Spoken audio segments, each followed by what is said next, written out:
يا صباح الفل، يا صباح الورد، يا صباح الطبيعة، ويا صباح كل حاجة حلوة على عيونكم. وحشتوني قوي قوي قوي. جايه لكم بعد غيبة طويلة طويلة طويلة، وهقول لكم ايه السبب. بس بجد وحشتوني قوي. وما تنسوش بقى في بداية الفيديو كده تعملوا لايك وكومنت زي العسل زيك، ولو انت اول مرة تشوفيني ما تنسيش تشتركي وتفعلي الجرس عشان يوصلك مني كل جديد. ايه بقى اللي خلاني اغيب عنكم الغيبة دي كلها؟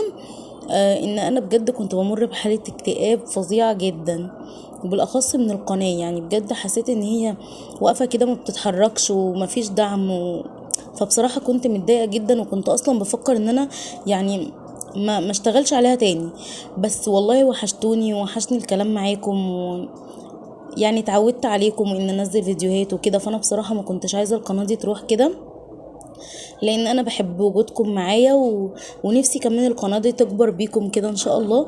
وطبعا كل اللي انا بتمناه من اي حد يشوف الفيديو ده هو الدعم، ان انتوا تدعموني كده وتشجعوني زي الاول، علشان انا نفسي ارجع كده احسن من الاول ان شاء الله، وانزل فيديوهات جامدة جدا.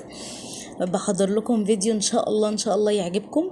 بس ادعوا لي كده ربنا يقدرني ان انا بقى اكمل تصويره ومنتجه وانزله ان شاء الله.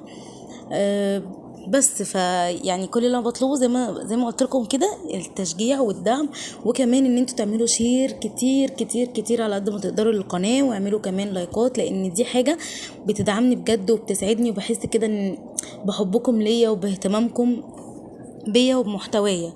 فبس كده دول الكلمتين اللي انا كنت عايزه اقولهم.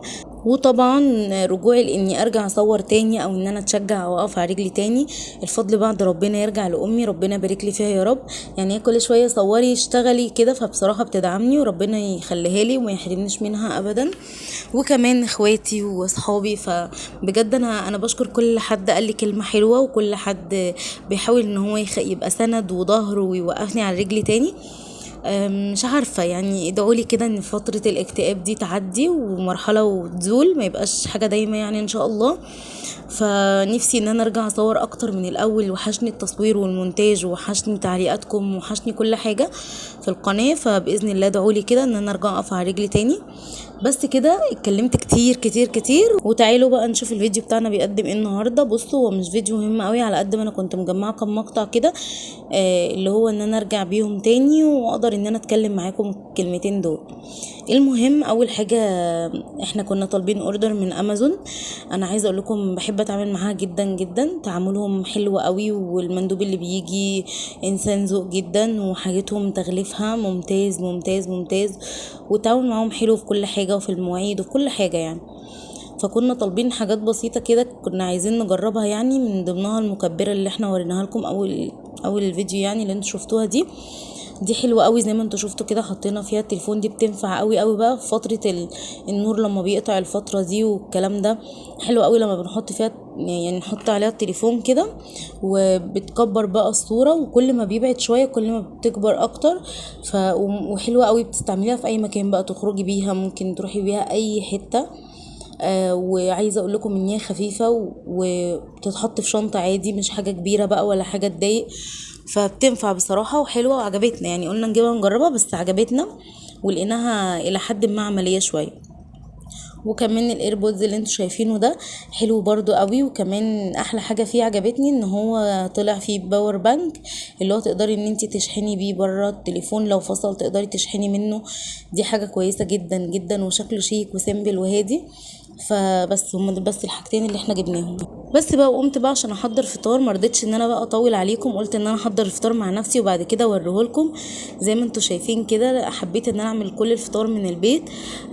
هو الفول بس اللي ما كانش عندي فاشترينا فول، وقطعت طماطم كده وحطيت عليها شويه مش بقى، يا خرابي انا بعشق الاكله دي. وكمان كان عندي نص كيلو بطاطس، قسمته نصين كده بدل ما اعمل مثلا بطاطس محمره بس او مسلوقه بس، عملت الاتنين. وكمان قليت بتنجان وحطيت عليه رشه ملح كده وكمون وليمون بس. طبعا تخيلي بقى لما تيجي تجيبي بتنجان من المطعم بقى، اللي هم شريحتين 3 كده ب5 جنيه، واصلا ما بيبقاش طعمه حلو كده. كل حاجه البيت بصراحه بتبقى جميله. بس وكمان عملت بقى البطاطس زي ما قلت لكم، وحطيت عليها بهارات البطاطس اللي انا جايباها دي تحفه تحفه تحفه. يعني لو لقيتيها هاتيها على طول، جميله بجد، من الحاجات اللي جربتها وكانت حلوه معايا. بس كده، وده كان الفطار بقى، كانت حاجه خفيفه كده ولطيفه، وحبيت ان انا اعمل في البيت زي ما قلت لكم، ما حبيتش اجيبها من بره.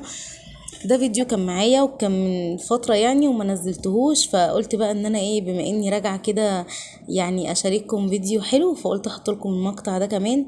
وطبعا اي فاكهه موجوده دلوقتي تقدري ان انت تجيبيها وتقطعيها بالشكل ده.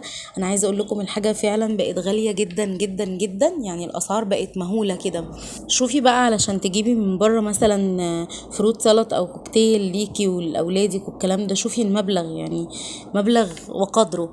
يعني ما جاتش مثلا مره في الشهر ولا حاجه لو حبيتي، بس زي ما بقول لك كده انتوا لو عايزين مثلا حاجه زي كده تكون لطيفه ومغذيه للاطفال تجيبي. بصي لو جبتي 3 4 انواع مش هيكلفوكي قد حاجه واحده من بره. بس كده زي ما انتوا شايفين، بصوا الشكل ما شاء الله والكميه. بس كده بصوا الشكل تحفه جدا ما شاء الله اللهم بارك. المهم ان انا مبسوطه قوي ان انا اتكلمت معاكم النهارده، مبسوطه جدا جدا. وادعوا لي كده ان انا بقى ارجع، وما تنسوش تعملوا لايك وشير كتير كتير للقناه، وكمان كومنت زي العسل زيكم. مستنيه بقى في فيديو جامد جدا جدا.